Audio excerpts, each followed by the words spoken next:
Menina de 5 anos caiu na gargalhada ao ver o caixão, deixando todos assustados. Olá a todos. Aproveitem esses momentos de relaxamento enquanto assistem. Os sinos da igreja soavam em intervalos regulares, cada badalada como uma lâmina fria cortando o coração das pessoas presentes no funeral. Sofia jazia imóvel no caixão simples de carvalho, o rosto pálido, as mãos postas sobre o peito como se abraçasse todos os sonhos que não teve tempo de viver. Tinha apenas 35 anos quando deixou este mundo para sempre, após um acidente de trânsito inesperado. Os moradores não paravam de comentar sobre a crueldade injusta do destino. Uma senhora de cabelos brancos, com os olhos marejados, inclinou a cabeça e murmurou: Sofia era tão bondosa, tão gentil, por que teve que partir tão cedo? E a pequena Júlia, só tem 5 aninhos, meu Deus, e respondeu suavemente outra voz. Júlia, a filha pequena, estava sentada em um banco perto do fundo da igreja, vestindo um vestido preto grande demais. Seu rostinho estava pálido, os olhos arregalados e confusos, como se ainda não conseguisse entender o que estava acontecendo. Ela chupava o dedo polegar e, de vez em quando, lançava o olhar para o caixão, como se esperasse ver algo familiar. Não muito longe dali estava João o viúvo, pai de Júlia. De braços cruzados, seu olhar era gélido, sem uma única lágrima. Enquanto todos ao redor choravam, limpavam os olhos, suspiravam ou se inclinavam em reverência, João permanecia imóvel como uma estátua, olhando fixamente para o caixão da esposa como se fosse apenas um pedaço de madeira sem vida. Gabriel, um homem alto e de voz grave, morador do vilarejo há mais de 40 anos, balançou a cabeça e se aproximou da senhora ao lado, murmurando: a senhora viu? A Sofia acabou de morrer, e aquele João ali não derramou uma lágrima. Nenhuma emoção sequer. A senhora suspirou, desde antigamente já achava ele estranho. Sempre bebendo, violento como um bicho. Uma mulher chamada Fernanda, amiga íntima de Sofia, olhou para Júlia e sussurrou: coitadinha. É muito pequena para entender essa dor. Mas o que mais me preocupa é ela ter que viver com aquele pai. A atmosfera do funeral ficava cada vez mais densa com o silêncio pesado e os sussurros incessantes. As velas no altar tremeluziam, projetando sombras fantasmagóricas nas estátuas dos santos. O velho padre Lucas, que presidia a cerimônia, de tempos em tempos lançava um olhar confuso em direção a João. Que a alma de nossa irmã Sofia descanse na luz do Senhor, repetiu a oração final, com voz cansada. À medida que as pessoas se enfileiravam para se despedir de Sofia, Júlia puxou o vestido do pai. Papai, onde está a mamãe? Por que ela está dormindo naquela caixa de madeira por tanto tempo? João franziu a testa e puxou a filha de volta para o banco. Fique quieta. Mas a mamãe está fria. Eu senti que ela está fria, respondeu Júlia com voz trêmula, mas inocente. João não respondeu. Continuou olhando fixamente para a frente, sem demonstrar qualquer emoção. Um homem de capa de chuva escura, chamado Miguel, vizinho de longa data da família, aproximou-se de João e disse em voz baixa: e se precisar de alguma ajuda, para cuidar da Júlia, por exemplo, é só falar. Todos querem ajudar. João virou-se para Miguel: frio, vou obrigado. Mas não preciso de ajuda. A Júlia é minha filha, eu cuido dela. Miguel recuou diante daquele olhar congelante. Apenas assentiu levemente e se afastou, sem dizer mais nada. Outra menina da cidade, chamada Beatriz, filha de Fernanda, olhou para Júlia e sussurrou: mamãe, por que ela não para de olhar para aquela caixa? Fernanda puxou a filha: vshhh, não diga nada. É muito triste, querida. Nesse momento, um pigarro soou entre os bancos. Um homem chamado Pedro, funcionário dos Correios, também olhou para João, depois murmurou para a esposa: ouvi dizer que no dia em que Sofia morreu, João não chorou, nem chamou a polícia imediatamente. Demorou mais de 1 hora para ligar. A esposa respondeu: não fala isso aqui. Mas, tem algo estranho mesmo. O tempo passou entre orações e olhares silenciosos. Quando o cortejo fúnebre seguiu em direção ao cemitério, começou a chover forte.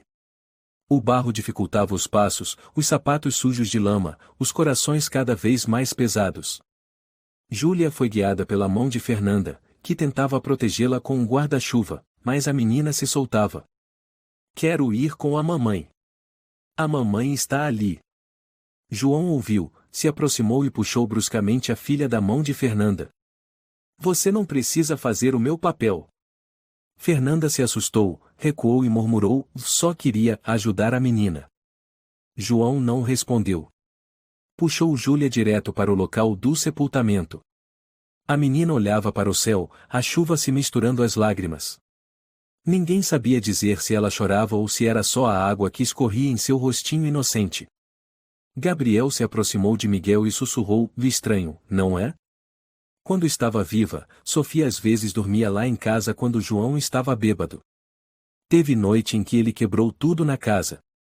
Miguel assentiu, ainda com os olhos fixos no caixão que descia à terra, eu sei. Mas ela nunca quis chamar a polícia. Dizia que era por causa da Júlia. O som da terra cobrindo o caixão soava seco, como suspiros pesados de todo o vilarejo. Quando tudo terminou, os moradores começaram a se afastar em silêncio, deixando João parado diante da nova sepultura, enquanto Júlia sentava-se no chão, desenhando pequenos círculos na terra com o dedo. Uma mulher chamada Larissa, dona da mercearia da esquina, olhou e disse ao marido, não entendo como o João não está triste. É como se não se importasse com a morte da Sofia. O marido dela, Jairo, riu com desdém e vai ver ele está até aliviado por não ter mais ninguém reclamando da bebedeira. Larissa se arrepiou, não diga isso. E a Júlia? Como vai crescer com um homem assim? Jairo deu de ombros, falou em voz baixa e que Deus a faça forte. Senão, vai morrer aos poucos como a mãe. O enterro terminou sob uma chuva gelada, e um a um, todos começaram a deixar o cemitério em silêncio. Mas quando metade da multidão já se retirava, no meio da paisagem silenciosa e do cheiro de terra molhada no ar, uma risadinha súbita cortou o clima pesado como uma lâmina afiada. Todos se viraram bruscamente. Júlia. A garotinha estava parada diante do túmulo recém-fechado, o rosto pálido e o cabelo molhado grudado na testa. Seus lábios se mexeram e, mais uma vez, a risada soou leve como o vento, mas claramente anormal. Mamãe, a mamãe está brincando de esconde-esconde comigo, né? Júlia murmurou, os olhos brilhando, fixos na lápide ainda sem nome. Fernanda, que já se preparava para ir embora, congelou. Olhou para o marido Guilherme e sussurrou, trêmula. Você ouviu isso? Ela riu. Bem na frente do túmulo da mãe. Guilherme engoliu em seco, apertando a mão da esposa. O que ela disse? Esconde-esconde? Meu Deus! Isso não é normal. Larissa também se virou, indo rapidamente até lá e puxando a filha Beatriz para perto. Júlia! Exclamou uma senhora idosa, a voz cheia de espanto. Querida, por que você está rindo? Júlia não respondeu. Continuava murmurando para si mesma, olhando para o túmulo, os ombros tremendo de frio, mas o rosto com uma expressão estranha, uma excitação bizarra que ninguém conseguia explicar. A mamãe está escondida aí, mas já vai sair. Vai me assustar como da outra vez. Todos ficaram paralisados. Alguns começaram a recuar, não por causa da chuva, mas pelo medo que começava a brotar em seus corações. Um homem com barba por fazer, chamado Mateus, mecânico da oficina perto do centro, sussurrou para o amigo, essa menina tem algum problema? Será que o João ensina algo para ela? Vai saber, você viu a cara dela? Sorriu igual a essas crianças possuídas. Larissa apertou a filha contra o peito e disse, em tom de ordem, vamos embora. E não brinque mais com ela. Nunca mais. Fernanda deu alguns passos à frente, abaixou-se e tentou tocar o ombro de Júlia. Querida, e sua mãe, e ela já se foi. Você não deveria dizer essas coisas. Júlia virou o rosto, os olhos brilhando de maneira estranha. Mas a senhora não vê? A mamãe está brincando comigo, e igualzinho no Natal. Fernanda empalideceu. Antes que pudesse dizer mais alguma coisa, uma voz gritou. Júlia. João ele se aproximou com passos largos, apertando com força o pulso da filha, puxando-a com tanta força que Júlia caiu de joelhos na lama. Pai, tá doendo. Júlia sibilou de dor, tentando soltar a mão, sem conseguir. Cala a boca. João rosnou. Que maluquice é essa que você está fazendo aqui, hein? Fernanda se aproximou, a voz preocupada. João, por favor, com calma. Ela é só uma criança. E você acha que sabe alguma coisa? João se virou para ela. Ela é minha filha. Eu sei como educar. Mas todos viram. Miguel interveio, com voz firme. A menina não está bem. Talvez ela só precise descansar. Não preciso que ninguém me ensine a criar minha filha. João rugiu. Júlia permaneceu imóvel, lágrimas escorriam pelo rosto, o pulso marcado por hematomas. Mas seus olhos ainda estavam voltados para o túmulo, sussurrando baixinho. A mamãe está brincando comigo e logo ela sai. Todos ficaram em silêncio. Esse momento aparentemente simples, que durou apenas alguns minutos, tornou-se o assunto mais comentado da cidade nos dias seguintes. Na pequena cafeteria da esquina, onde Dona Larissa vendia bilhetes de loteria, as conversas não cessavam. Aquela risada, e você lembra? Era como se não fosse humana. Me arrepiei toda. Juro que aquela menina não é normal. Seu Gabriel, tomando café preto, assentiu com a cabeça. Já vi gente possuída, falando coisas sem sentido, mas nunca vi uma criança rir na frente do túmulo da própria mãe. Fernanda entrou, a testa franzida. Ela disse que a mãe logo ia sair do túmulo. Achava que estavam brincando de esconde-esconde. Ou ela tem algum problema. Mateus interrompeu ou tem algo mais estranho aí. Dona Sofia me contou uma vez. Larissa baixou a voz que Júlia falava sozinha, até de madrugada. Uma vez, chamou pela mãe, mesmo ela não estando em casa. Então. Miguel hesitou. O que aconteceu no enterro não foi a primeira vez. Olhares se cruzaram, depois se voltaram para a janela onde a casa de João permanecia imóvel, com o portão de ferro enferrujado sempre fechado. O desconforto logo se transformou em medo. Na escola infantil São João, onde Júlia estudava, os professores começaram a notar comportamentos estranhos. A professora Camila relatou à diretora. Ela fica sentada sozinha no canto da sala, murmurando sem parar. Ontem, ela até riu durante a soneca. Alguma criança se aproxima dela. Ninguém tem coragem. As outras dizem que a Júlia é uma bruxa e que ela chama os espíritos. Eu tento acalmar, mas... Vou ligar para o pai dela e marcar uma reunião. Mas João nunca atendia. E também não apareceu. No dia seguinte, Rafaela, colega de classe de Júlia, voltou para casa chorando muito. Mamãe. Não quero mais sentar perto da Júlia. Ela disse que a mãe dela estava sentada no teto da sala olhando para mim. Fernanda empalideceu. O quê? Ela apontou para o teto e sorriu. E mamãe, ela me deu medo. Fernanda ligou imediatamente para a professora e contou tudo a Larissa e Miguel. Isso não tá certo. Miguel suspirou, olhando ao longe. Sofia mal partiu, e a filha já virou motivo de medo em toda a cidade.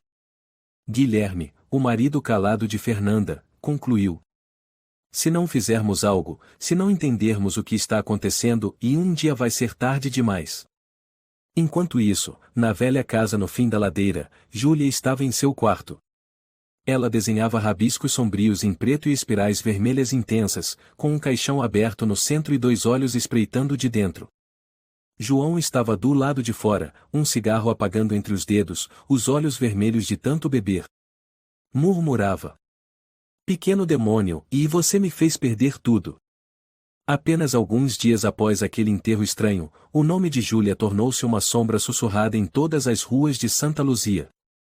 Da mercearia de Dona Larissa, à padaria do casal Miguel, até a loja de costura de Dona Isabela, todos falavam sobre aquela menina, com medo, confusão e pena nos olhos. Aquela risada ainda me assombra. Disse Dona Larissa cortando o pão. Não era o som de uma criança de 5 anos. Verdade. Fernanda assentiu, com a filha Beatriz no colo. Minha filha sonha toda noite com a Júlia parada no pé da cama, sussurrando seu nome. As crianças começaram a chamá-la de o pequeno demônio. Vocês perceberam? Murmurou Miguel, olhando ao redor, como temendo ser ouvido. É assustador. Sussurrou Dona Isabela, mas também é triste. Ainda é só uma criança. Criança, mas não normal. Guilherme afirmou ouvir dizer que certa noite ela ficou parada na porta de casa, encarando quem passava e depois sorriu. Arrepia só de lembrar. Se não fosse filha da Sofia, eu acharia que...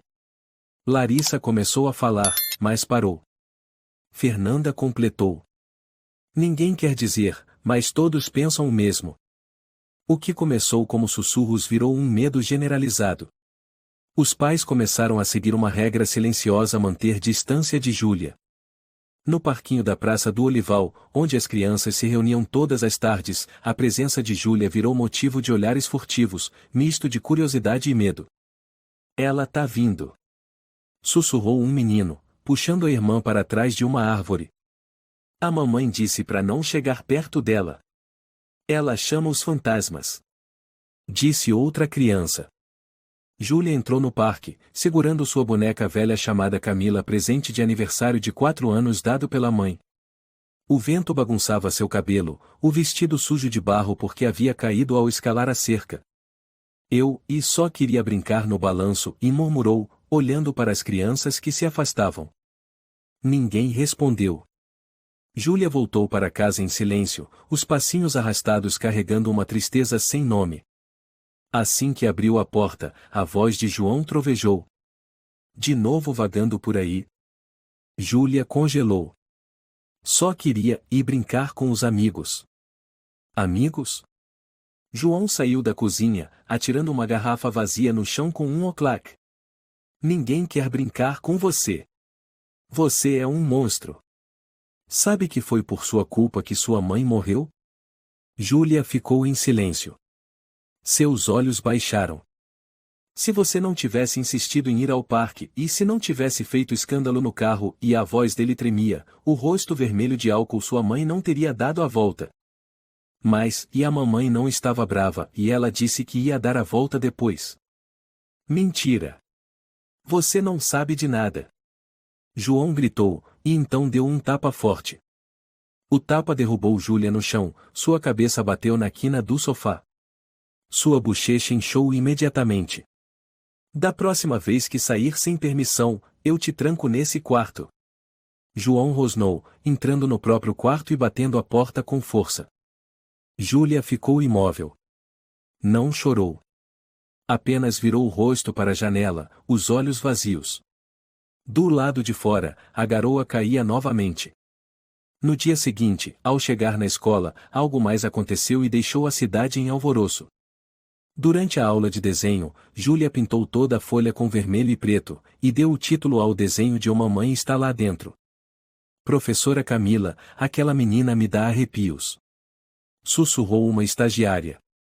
Ela escreveu Uma Mãe Sorri para mim toda noite no canto do papel. Não consigo nem olhar direito. Quando a diretora tentou entrar em contato com João para uma reunião de pais, ele recusou. Se aprender, aprendeu. Se não, fica em casa. Não tenho tempo para essas baboseiras. A indiferença dele aumentou ainda mais o isolamento da menina. Os professores tinham compaixão, mas não podiam fazer muito sem a cooperação dos responsáveis. Uma semana depois, Júlia não apareceu na escola. Boatos começaram a circular de que João a havia trancado no quarto por o envergonhar a família. Certa noite, Vitória, uma jovem que morava ao lado da casa de João, estava lavando louça quando ouviu barulhos estranhos vindo da casa vizinha. Espiou pela fresta da janela da cozinha e viu uma criança sentada no escuro, iluminada apenas por uma vela, o rosto coberto de hematomas. Júlia. Vitória murmurou. Não aguentando mais, na manhã seguinte ela levou pão e leite até a casa de João e bateu à porta. Quem é? João respondeu de dentro. Sou eu, Vitória. Moro ao lado. Trouxe comida para Júlia. Ela não precisa. Vá embora. Ouvi ela chorando ontem à noite. Estou preocupada. Já disse para ir embora. Ele gritou. Vitória ficou em silêncio, mas antes de sair, conseguiu espiar pela fresta da porta e viu os olhos de Júlia encarando da escada. Olhos sem lágrimas, sem raiva, apenas um vazio assustador. Aquilo fez Vitória começar a contar o que viu para outros. Mas o mais estranho era, e ninguém tinha coragem de intervir. Vitória, você é jovem, não se meta na vida dos outros. Aconselhou Miguel. Mas aquela menina está sendo maltratada. Eu sei. Mas quem se atreve a enfrentar o João? Antigamente ele já ameaçou até a polícia com uma faca depois de brigar com a esposa. E agora, quem está do lado da menina? Ninguém. Todos têm medo dela. Mas ela é só uma criança. Ninguém respondeu. Naquela noite, Vitória ficou na sacada, olhando para a janela do quarto de Júlia. De repente, ela viu uma pequena silhueta parada ali imóvel na escuridão. Depois de alguns instantes, uma mãozinha desenhou um círculo embaçado no vidro e sumiu. O vento soprou, fazendo a luz da sacada piscar. Vitória estremeceu. No dia seguinte, no caderno de anotações de Júlia encontrado na lixeira ao lado da casa havia uma frase rabiscada. Todo mundo tem medo de mim. Se eu desaparecer também, talvez eles sorriam. Mas eu não tenho medo. Porque a mamãe ainda sorri para mim, toda noite. Depois de ser trancada no quarto por 3 dias, sem luz e com comida insuficiente, Júlia começou a mudar. Já não era mais a menina tímida que chorava em silêncio. Agora ela permanecia em um silêncio assustador. Suas atitudes estranhas deixavam os moradores de Santa Luzia cada vez mais inquietos. Numa manhã de domingo, enquanto a cidade se enchia para a feira, Júlia apareceu no meio da praça, cabelo despenteado, camisola suja, descalça. Caminhava devagar, murmurando. A mamãe disse para eu não contar para ninguém, ela disse que todos vão sumir. As pessoas pararam, voltando-se para olhar. Larissa, vendendo peixe, congelou ao ver Júlia se aproximando. Recuou bruscamente, derrubando uma bacia inteira no chão. Fique longe de mim! Ela gritou. Júlia ergueu o rosto para ela e deu uma risadinha. A mamãe disse que a senhora será a primeira. Larissa empalideceu e caiu sentada no chão. O burburinho começou. Crianças choravam, adultos recuavam assustados. O que ela disse? Ela amaldiçoou a dona Larissa? Meu Deus, essa menina está mesmo perturbada. Miguel correu até Júlia, tirou o casaco e tentou cobri-la. Ela só está confusa. Alguém chama um médico. Mas quando ele tentou levá-la embora, Júlia gritou. Não. A mamãe disse para eu não ir com estranhos.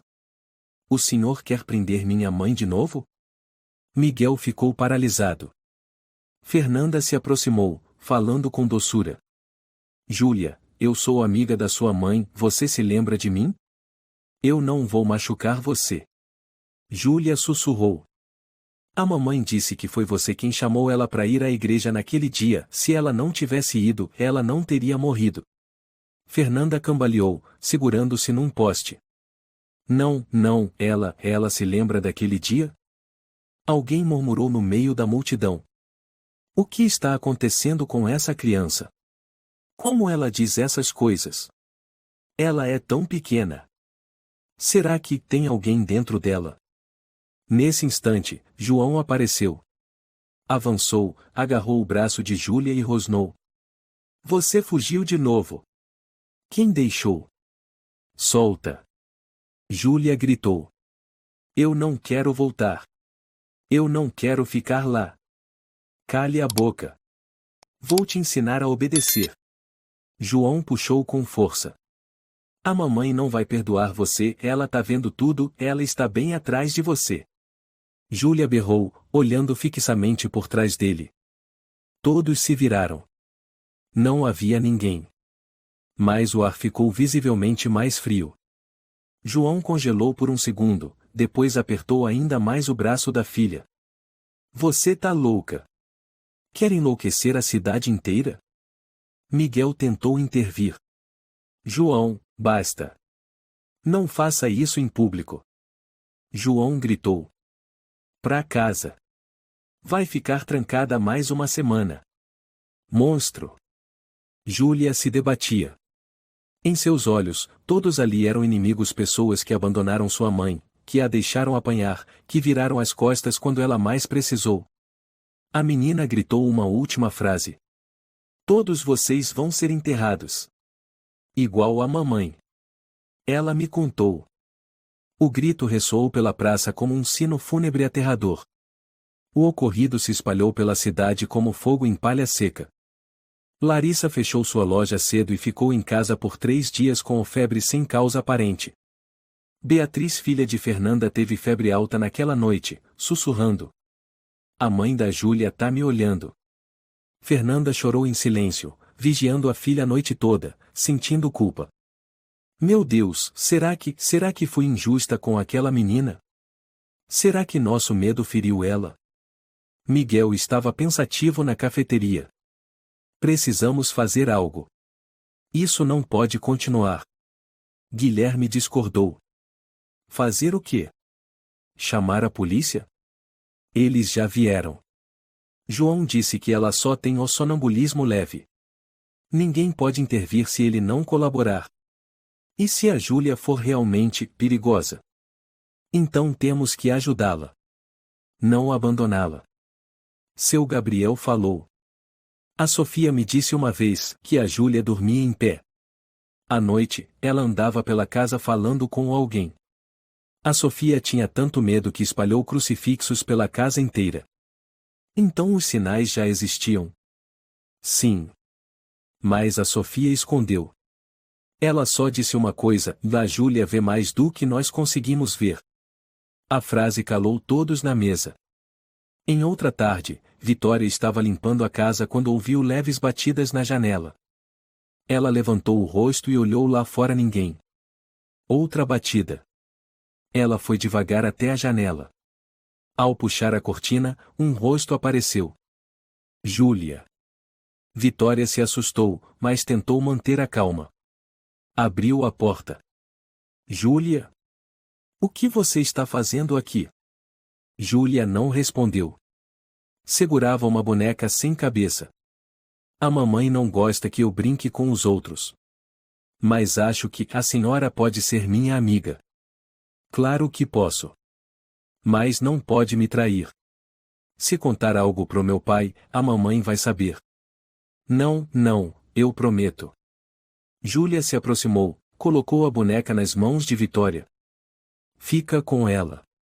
O nome dela é Sofia. Vitória estremeceu. Júlia virou-se e foi embora, andando devagar demais para uma menina de 5 anos. O portão da casa dela se abriu sozinho sem que ninguém encostasse.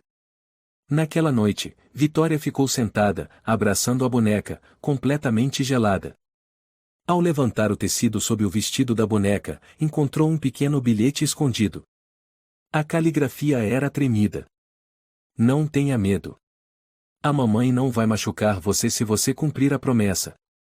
Nos dias seguintes, Júlia começou a aparecer nos lugares mais inesperados e no telhado da escola, na cripta da igreja, no meio do cemitério. Ela não chorava, não sorria. Apenas sussurrava para sombras que ninguém via. Uma criança contou. Ela disse que tem uma mulher de vestido branco seguindo ela. Outra. A Júlia sabia o nome do meu bisavô. Eu nunca contei para ninguém. Os professores começaram a se desesperar. A diretora do colégio infantil convocou uma reunião urgente com os pais, mas ninguém teve coragem de falar em público. Todos estavam com medo. Mas todos se calaram. E Júlia continuava vagando sozinha, murmurando segredos que só ela e sua mãe conseguiam ouvir. Naquela noite, o vento uivava forte, rasgando os telhados com sons de lamento. A lua estava coberta por nuvens escuras, mergulhando Santa Luzia em um cinza silencioso e opressor. Na casinha no fim da ladeira, ouvia-se o som de pratos quebrando, seguido por um grito que rasgava o ar. Você derrubou a sopa de novo. É burra, é? João rugiu, segurando a tigela de porcelana quebrada. Sangue escorria da palma da mão cortada pelos cacos. Júlia tremia num canto da cozinha, o rosto pálido, agarrando a camisola rasgada. Eu só queria servir mais pra você. Você não sabe servir porcaria nenhuma. Desajeitada como sua mãe. Júlia deu um passo atrás. A sopa derramada ainda fumegava no chão. João avançou, agarrou o cabelo dela e a arrastou pela cozinha, a voz rosnando como um animal. Você me enlouquece. Sempre você.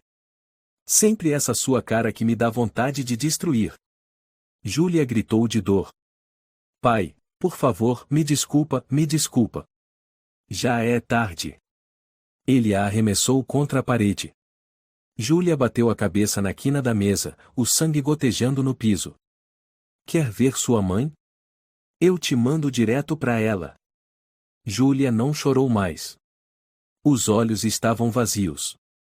Ela ergueu o rosto para o teto, como se procurasse por alguém. Então sussurrou. Mamãe, tô cansada. João arfava, engoliu o resto da bebida e desabou no chão, com a cabeça entre as mãos e os olhos fechados. Vitória, na casa ao lado, estava lendo quando ouviu o som de algo se quebrando. Ela se levantou assustada, foi até a varanda e ficou em silêncio, escutando. Gritos. Objetos se quebrando. E depois, o som sufocado de um choro que parecia não ter fim. Não dá mais para esperar, murmurou Vitória. Ela desceu, vestiu um casaco e atravessou a cerca. As luzes da casa de João estavam apagadas, mas ainda se ouviam sons vindos de dentro. Vitória caminhou até a porta e bateu, primeiro de leve, depois mais forte. João! O que está acontecendo? A Júlia está bem? Nenhuma resposta. Ela tentou girar a maçaneta. Trancada. João! Eu ouvi gritos. Abre essa porta. Vou chamar a polícia. Silêncio. Ela se agachou e olhou pela fresta. Nada além da escuridão. Com as mãos trêmulas, tirou o telefone e ligou. Alô? Eu sou Vitória Martins. Moro no número 42 da Rua Oliveira. Suspeito de abuso infantil na casa ao lado. Ouvi sons de agressão e sim, por favor, venham rápido. Ela sentou-se nos degraus da entrada, sem tirar os olhos da porta da casa de João. Em sua mente, a imagem de Júlia é uma boneca viva presa na escuridão. A polícia chegou 15 minutos depois. 2 oficiais, um jovem chamado Rafael e outro mais velho, Tiago. Recebemos uma denúncia de gritos vindos desta casa? Perguntou Tiago. Vitória assentiu. Ouvi objetos sendo quebrados, gritos de um homem e uma menina implorando. Rafael bateu à porta, chamou alto. Senhor João. Polícia. Nenhuma resposta. Rafael tentou a maçaneta. Desta vez, a porta se abriu. A casa estava escura, com cheiro forte de álcool. Lá dentro, objetos espalhados por todos os lados, louça quebrada. No canto da sala, João estava desmaiado no chão, ainda segurando uma garrafa vazia. Rafael se aproximou para verificar. Ele está bêbado, mas respirando. Tiago iluminou os cantos com a lanterna. Até que a luz parou, havia um rastro de sangue no chão, levando até o corredor. Me acompanha. Eles seguiram o rastro escada acima. Chegaram a um quarto pequeno, a porta entreaberta. Rafael a empurrou. Júlia estava ali. Sem blusa, as costas arranhadas, hematomas pelos ombros. Os olhos arregalados, fixos na parede. Meu Deus, murmurou Tiago. Rafael se aproximou. Júlia, e você está bem? Júlia virou-se para eles. Sorriu. Vocês também vieram ver a mamãe? Na delegacia, João estava algemado, cabeça baixa. Rafael escrevia o relatório, voz firme. O senhor está preso sob suspeita de abuso infantil e agressão grave. João rosnou. Vocês não sabem de nada. Aquela menina não é normal. Ela é um monstro. Cale a boca, disse Tiago friamente. O monstro aqui é você. Na sala ao lado, Júlia conversava com a doutora Alice, psicóloga vinda de São Paulo. Alice inclinou-se gentilmente, olhando nos olhos da menina. Você pode me contar o que aconteceu? Júlia piscou. Papai me bateu. Por quê? Porque falei da mamãe. Você sente muita falta dela, né? Ela não foi embora e você não vê? Alice hesitou. Onde você vê sua mãe? Júlia apontou para o teto. Ela gosta de sentar ali. Quando Alice saiu da sala, Vitória a aguardava. E então?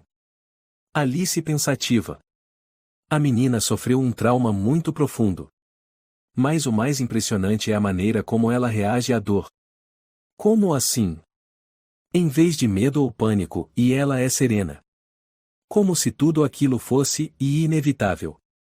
Então, e ela é mesmo ou diferente, como dizem por aí? Alice olhou diretamente para Vitória, com seriedade.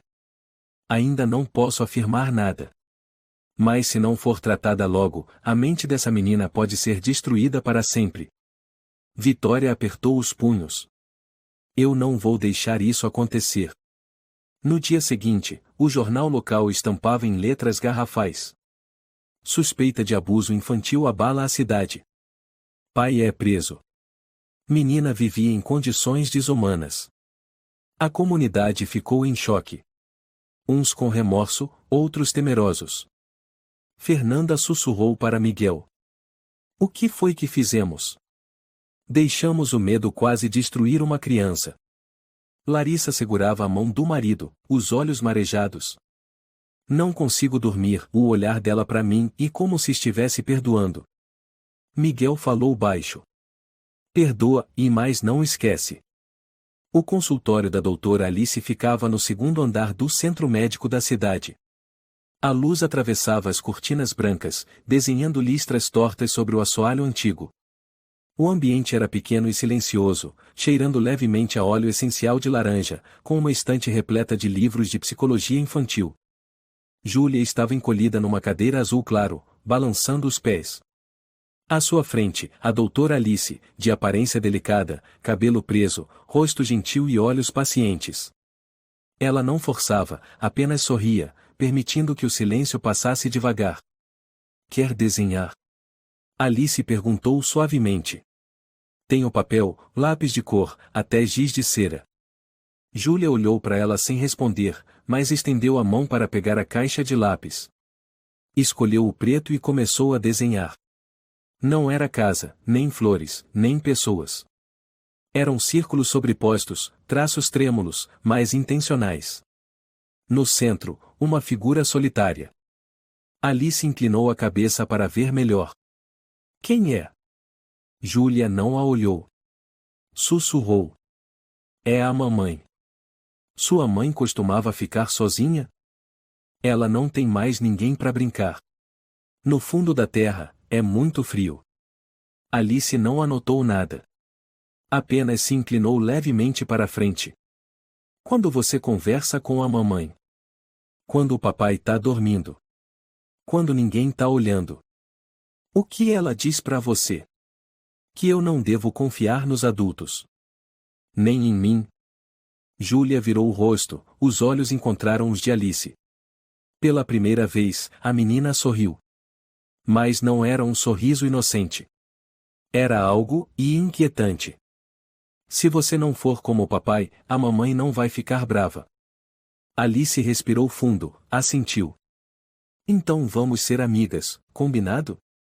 Naquele mesmo dia, Alice foi até a delegacia conversar com Rafael e Tiago. O que descobriu? Perguntou Tiago.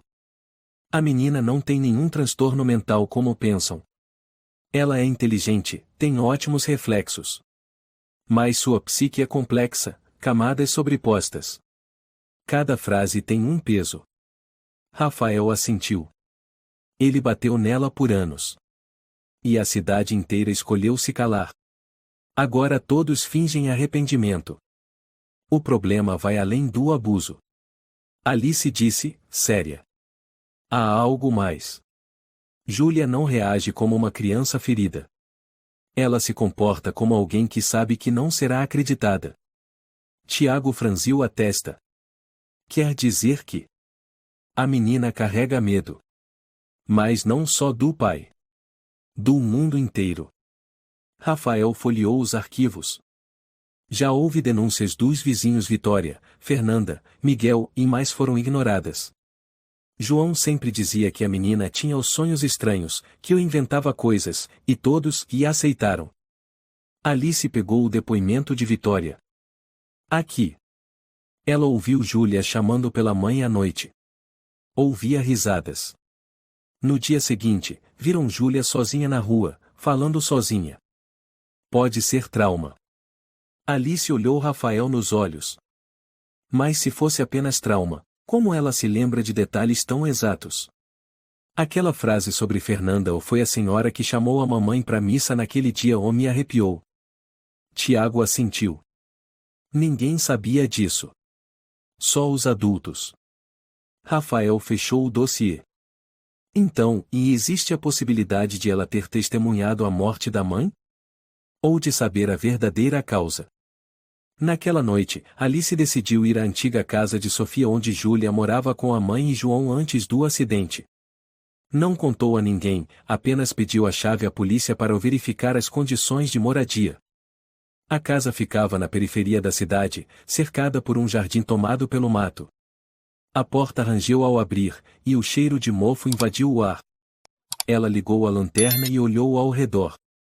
A sala estava desordenada, cheia de vestígios de uma vida apressada, de livros velhos, porta-retratos quebrados, um casaquinho infantil pendurado atrás da porta.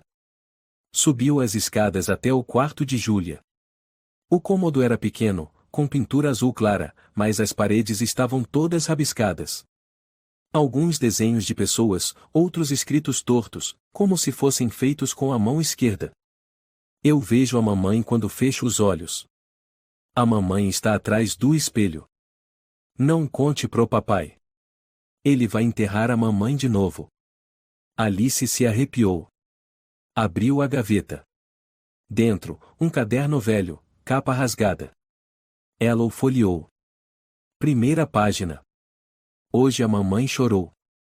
Ela disse para eu não abrir a porta dos fundos quando o papai não estiver. Página seguinte. Eu abri. Tinha alguém lá fora. Mas não entrou. A mamãe me puniu. Última página. A mamãe disse que se eu for boazinha, ela volta. Mas eu sou boazinha faz tempo e ela ainda não voltou. Alice apertou o caderno contra o peito. O que leu ali não era apenas dor infantil, era um pedido de socorro. Algo que nunca foi dito.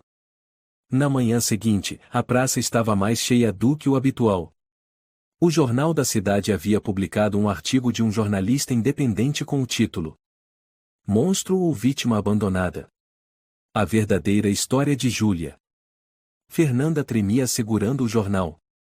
Eles sabem de tudo agora, e é aquilo que a gente teve medo de dizer. Miguel assentiu. Alice está fazendo o que todos nós deveríamos ter feito. Guilherme falou com voz grave. Mas será que as pessoas vão mudar? Ou vão ter ainda mais medo? Dona Larissa se aproximou, os olhos vermelhos de tanto chorar. Eu não sei se devo sentir medo ou vergonha. Mas ontem à noite eu sonhei com Sofia. Ela estava no pé da minha cama, apontando para mim e dizendo: Você viu tudo, mas não fez nada. Ninguém riu. Naquela tarde, Camila levou Júlia para fora pela primeira vez desde o ocorrido. Levaram-na a um jardim tranquilo, onde ciprestes antigos ofereciam sombra fresca. O dia está tão bonito hoje, disse Camila, enquanto estendia uma manta sobre a grama. Júlia não respondeu. Segurava a boneca que Alice lhe dera no dia anterior, acariciando seus cabelos.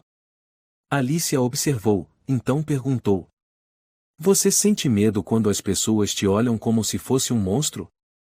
Júlia assentiu levemente. E por que ainda assim você sorri? A menina levantou o rosto. Seu olhar trazia uma tristeza difícil de descrever. Porque mamãe disse que, se eu chorar, vão dizer que sou fraca. Mas se eu sorrir, eles vão ficar confusos. Camila engoliu em seco. Não disse mais nada. Apenas estendeu a mão. Júlia se aproximou e encostou a cabeça em seu ombro. Se você não for embora, mamãe vai ficar feliz. Ela disse que você se parece com ela. O vento soprou entre os ciprestes, produzindo um som suave. Ao longe, os sinos da igreja tocavam. A cidade nunca estivera tão silenciosa. Os dias passavam como ventos frios que atravessavam frestas nas portas, trazendo um arrepio que não vinha do clima, mas de dentro das pessoas. A história de Júlia, as coisas inexplicáveis, a morte de Sofia, João, tudo se entrelaçava como uma teia espessa cobrindo Santa Luzia. A padaria de Dona Larissa, antes ponto de encontro alegre nas manhãs, agora estava deserta. As pessoas ainda passavam, ainda a cumprimentavam, mas ninguém mais parava para conversar. Larissa, você está bem? Fernanda perguntou suavemente ao levar a filha para comprar pão. Estou, ela respondeu, mas os olhos continuavam voltados para a porta da loja. Mas ontem à noite ouvi batidas na porta. Quem era? Não sei. Quando afastei a cortina, vi a Júlia parada ali. Fernanda se arrepiou. E por que não chamou ninguém? Eu não tive coragem de abrir. Ela só ficou ali. Não disse nada. Não se mexeu. Depois virou as costas e foi embora. Fernanda apertou a mão da filha Beatriz. Ela, talvez só quisesse alguém para conversar. Não. Cortou Larissa. Aquele olhar não era o de uma criança. Na mesma hora, na cafeteria da esquina, Miguel e o Sr. Gabriel discutiam em voz baixa. Eu não acredito nessas coisas de fantasmas, mas tem algo errado. Disse Gabriel, girando a xícara de café. Empurramos aquela menina para o abismo. E se foi a dor que a transformou nisso? Ou talvez ela sempre tenha sido assim. E a Sofia escondeu isso da cidade. Miguel balançou a cabeça. Ninguém nasce monstro. Naquela noite, na igreja São Marcos, houve uma reunião secreta. Cerca de 20 moradores compareceram, em sua maioria idosos ou pais com filhos pequenos. Quem tomou a palavra primeiro foi o prefeito Mateus, com voz tensa. Não quero escutar teorias sem fundamento. Mas a cidade está em pânico. Precisamos agir antes que a situação fuja do controle. Uma senhora de cabelos brancos, chamada Clara, levantou-se. Alguém aqui teria coragem de deixar seu filho brincar perto daquela menina? Eu não teria. Mas ela é só uma criança. Rebateu Vitória. Uma criança pode deixar toda uma comunidade em alerta? A culpa não é dela. Vitória ergueu a voz. Fomos nós que a fizemos se tornar isso. Ela riu no enterro da mãe. Ela amaldiçoou adultos. Disse coisas que ninguém ensinou a ela. Gritou Joaquim, um dos homens presentes. Fernanda tentava manter a calma. Ela foi minha aluna. Antes da morte de Sofia, era uma menina doce, educada. Então por que agora ela é assim? Questionou Gabriel. Não me diga que é só trauma psicológico. Há algo diferente. Mateus interrompeu. Proponho, por ora, que Júlia não tenha contato com outras crianças. A doutora Alice pode continuar o acompanhamento, mas sob supervisão das autoridades. Vocês querem isolar uma criança de 5 anos? Camila se levantou, os olhos marejados. Vocês têm medo do quê? Da verdade? Ou de suas próprias consciências? Silêncio. No dia seguinte, a notícia da reunião se espalhou. Uns apoiavam, outros se opunham. A maioria escolheu o silêncio. Não diziam nada, mas o desvio de olhares e os passos apressados ao ver Júlia eram respostas claras. Numa tarde, Júlia passou pelo parque, um lugar que costumava amar. As crianças brincavam no escorregador, mas ao vê-la, uma delas gritou. Lá vem um fantasma. Todas correram, deixando a bola no chão. Júlia se aproximou, pegou a bola. Não parecia triste, nem com raiva. Apenas a abraçou contra o peito e murmurou: Mamãe, eles têm medo de mim. Por que não entendem? Vitória assistia de longe. Aproximou-se e sentou ao lado de Júlia. Você está bem? Não preciso de amigos. Tenho a mamãe. Mas, sua mãe não está mais aqui. Está, sim. Ela nunca foi embora. Vitória olhou nos olhos da menina. E pela primeira vez, não sentiu medo. Sentiu uma solidão imensa. Naquela noite, a igreja organizou uma vigília por Sofia. Muitos foram, levando flores, velas, lágrimas e culpa. O padre Lucas falou com voz serena. Sofia foi uma mulher boa. E sua filha está pagando o preço pelo nosso silêncio. Todos baixaram a cabeça. Talvez não acreditemos no que ela diz. Mas não podemos continuar temendo essa criança. Ninguém tem o direito de abandonar uma menina. Um homem discretamente mandou uma mensagem para a esposa: amanhã, quero deixar o Bruno ir para a escola. Com a Júlia. Outro murmurou: preciso falar com a doutora Alice. Tenho coisas que nunca contei. Fernanda saiu da igreja com os olhos vermelhos. Beatriz segurou sua mão, hesitante. Mamãe, se a Júlia não for uma bruxa, posso brincar com ela de novo? Fernanda se abaixou, abraçou a filha. Você pode, se abrir seu coração. Naquela noite, algo inesperado aconteceu. Na casa de Larissa, a campainha tocou 3 vezes. Quando ela abriu a porta, não havia ninguém.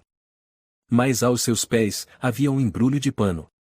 Dentro, a boneca sem cabeça que Júlia costumava carregar. Junto, um bilhete.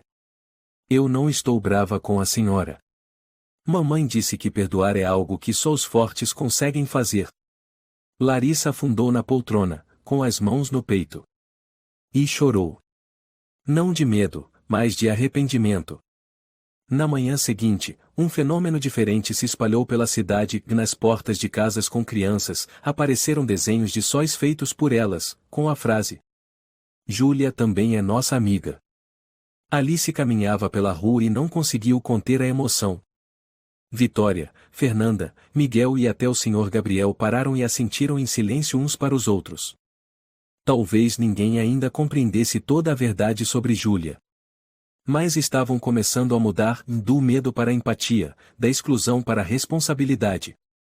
Pouco a pouco, a cidade começou a escutar. Os pardais cantavam no telhado do Centro de Cuidados Especiais São Marcos, onde Júlia agora era acompanhada psicologicamente sob orientação da doutora Alice. A luz suave atravessava os vidros, iluminando o chão branco com faixas douradas como fitas de cetim. Júlia estava sentada numa cadeirinha de madeira, abraçando a boneca que Vitória havia costurado e presenteado. A boneca agora tinha uma nova cabeça de pano branco, o rosto bordado com linha rosa clara e um sorriso sereno. Alice entrou na sala com uma pasta nas mãos, mas seus olhos estavam voltados para Júlia. O dia está tão bonito, quer ir ao jardim comigo? Júlia levantou o olhar.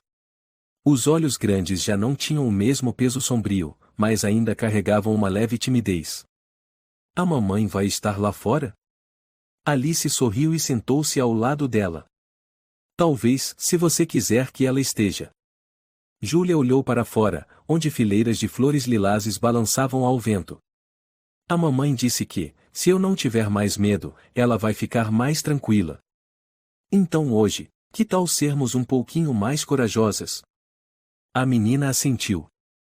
Na sala de observação, Vitória, Miguel, Fernanda e o Sr. Gabriel estavam juntos, assistindo à sessão pela tela da câmera. Vitória suspirou. Nunca vi essa menina falar tanto com alguém assim. Fernanda enxugou uma lágrima discreta. Quando estudava comigo, Júlia sempre ficava sozinha num canto da sala. Eu nunca me aproximei. Todos nós erramos. Disse o Sr. Gabriel em voz baixa. Mas ainda temos chance de consertar. Alice iniciou a sessão de conversa tirando uma caixa com imagens. Eu trouxe algumas figuras.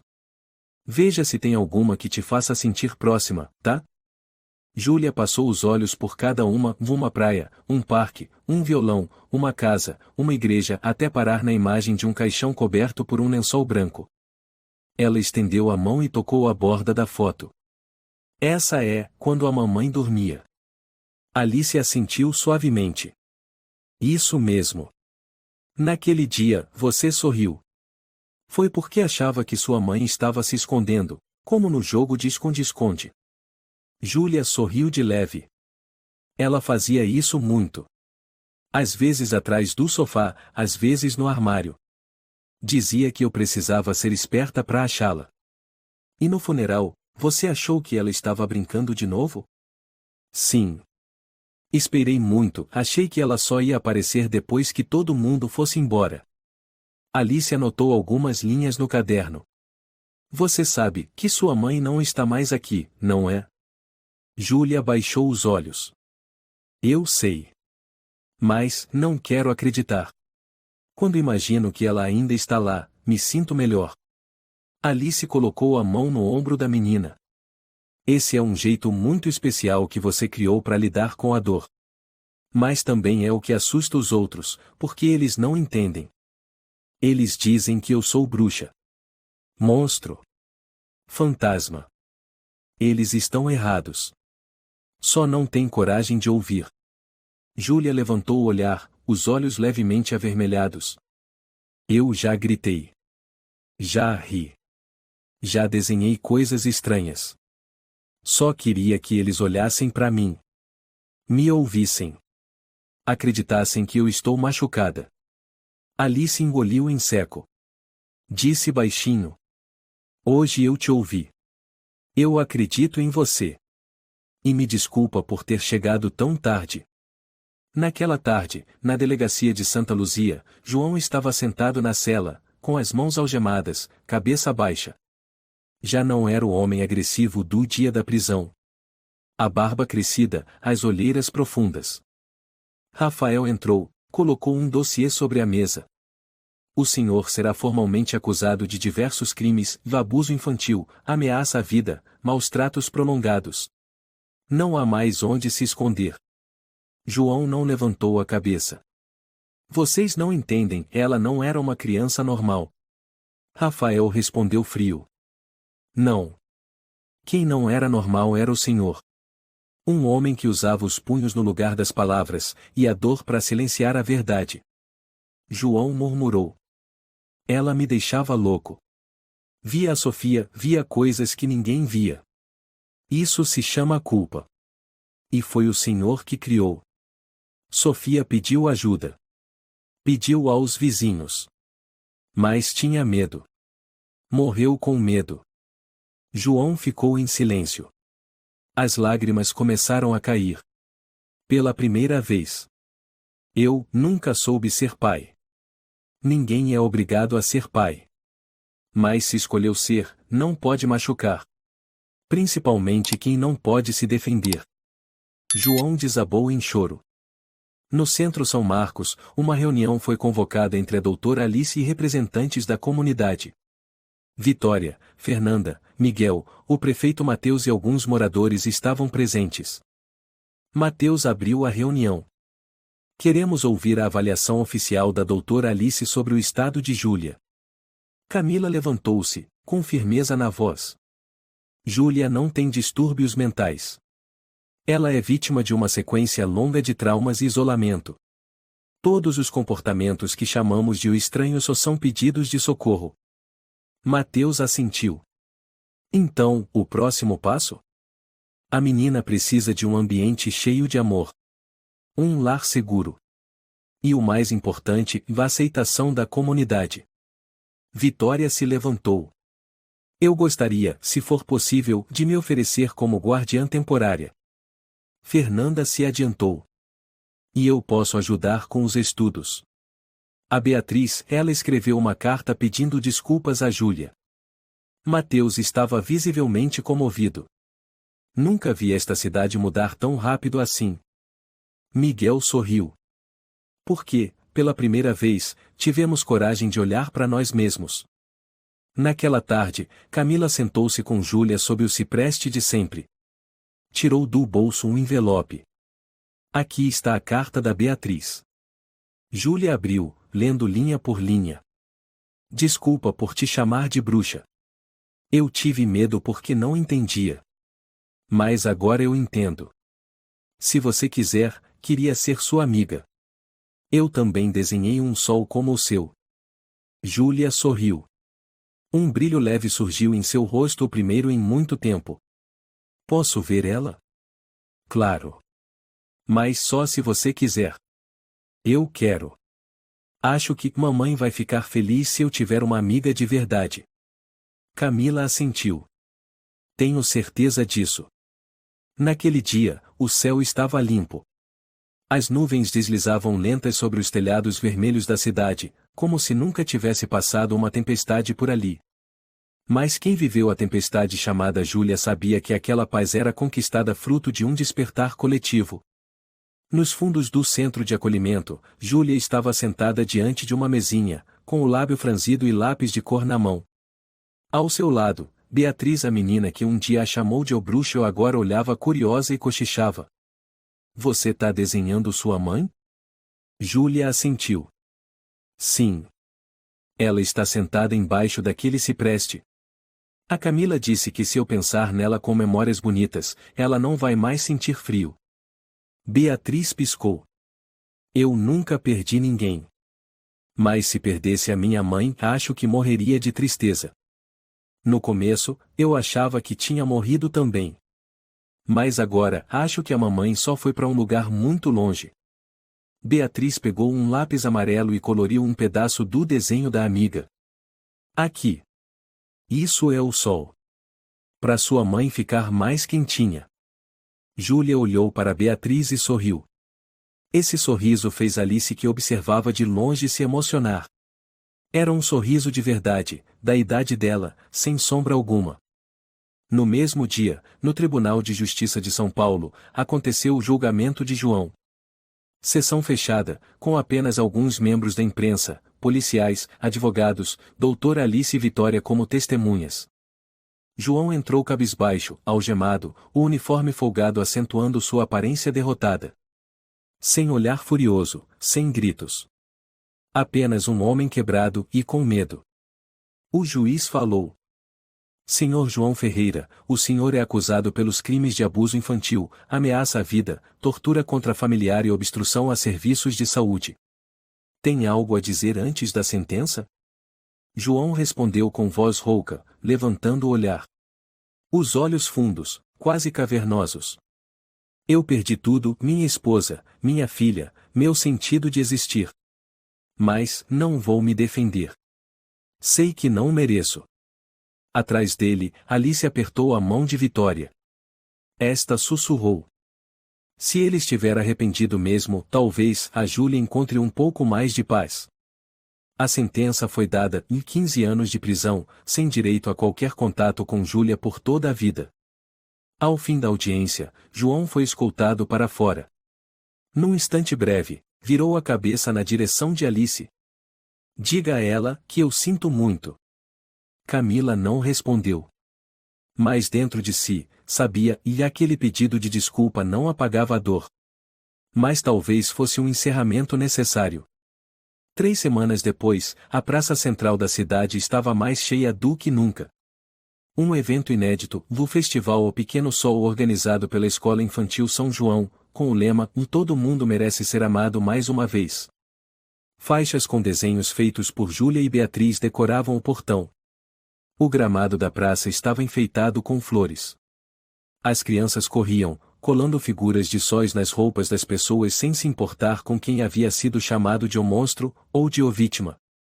Dona Larissa estava perto da barraca de pães, com as mãos trêmulas ao entregar um pão doce para Júlia. Aqui é o pão de leite, você costumava comer com sua mãe. Júlia o pegou, os olhos brilhando. Obrigada, senhora. Larissa se curvou, a voz embargada. Me desculpa por ter sentido medo. Por não ter te protegido como uma adulta deveria. Júlia a abraçou. Um abraço pequeno, mas que fez os ombros da senhora tremerem. Mamãe dizia que perdoar é algo que só os fortes conseguem fazer. Fernanda estava ao lado, pousou a mão no ombro da menina. Você é mais forte que todos nós. Você ensinou os adultos a serem humanos. Júlia riu. Eu não sou professora. Sou só filha da mamãe Sofia. Alguém no meio da multidão começou a aplaudir. Depois outro. E em poucos segundos, toda a praça aplaudia um aplauso que soava como ondas e renascimento. Camila, parada atrás de Vitória, com os olhos brilhando. A menina venceu. Não pela força, mas pela sobrevivência. Naquela noite, na pequena casa cedida pela prefeitura para Camila e Júlia, aconteceu um jantar acolhedor. Vitória trouxe uma sopa de cenoura que Júlia adorava. Beatriz e sua mãe levaram um bolo doce e alguns brinquedos antigos. Este é meu ursinho de quando eu tinha 3 anos, disse Beatriz, entregando o brinquedo a Júlia. O nome dele é Churro. Júlia abraçou Churro e riu baixinho. Esse Churro com certeza já é amigo da Sofia. Vitória riu. Sofia a boneca ou Sofia sua mãe? As duas. Alice sentou-se na cadeira, levantando o copo de suco. Hoje é o último dia do tratamento oficial. A partir de amanhã, Júlia começa o programa de reintegração escolar. Eu vou mesmo para a escola. Júlia exclamou. Vai sim. E vai estudar junto com a Beatriz. Eu vou proteger ela. Todos riram juntos. Camila observava Júlia em silêncio. A menina agora tinha cor nas bochechas, um sorriso verdadeiro, e esperança. Os hematomas na pele sumiram. Mas mais importante que isso, as feridas no coração estavam cicatrizando. Júlia, você tem algum desejo? Camila perguntou. Eu só quero uma coisa. O quê? Um lugar para mamãe sentar comigo. A sala ficou em silêncio por um momento. Vitória olhou para Alice, depois se levantou suavemente. Pegou uma cadeira pequena e a colocou ao lado da mesa. Aqui. Especial para mamãe Sofia. Júlia ficou com os olhos marejados. Aproximou-se e colocou Churro sobre a cadeira. Assim a mamãe não vai ficar com frio. Nem sozinha. Todos se levantaram e deram as mãos. Não era preciso dizer mais nada. Todos compreendiam que Júlia não apenas foi salva.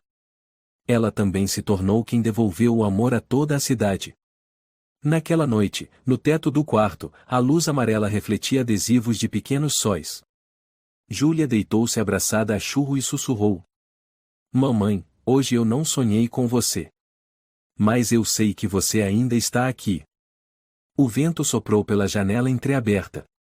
A cortina balançou levemente.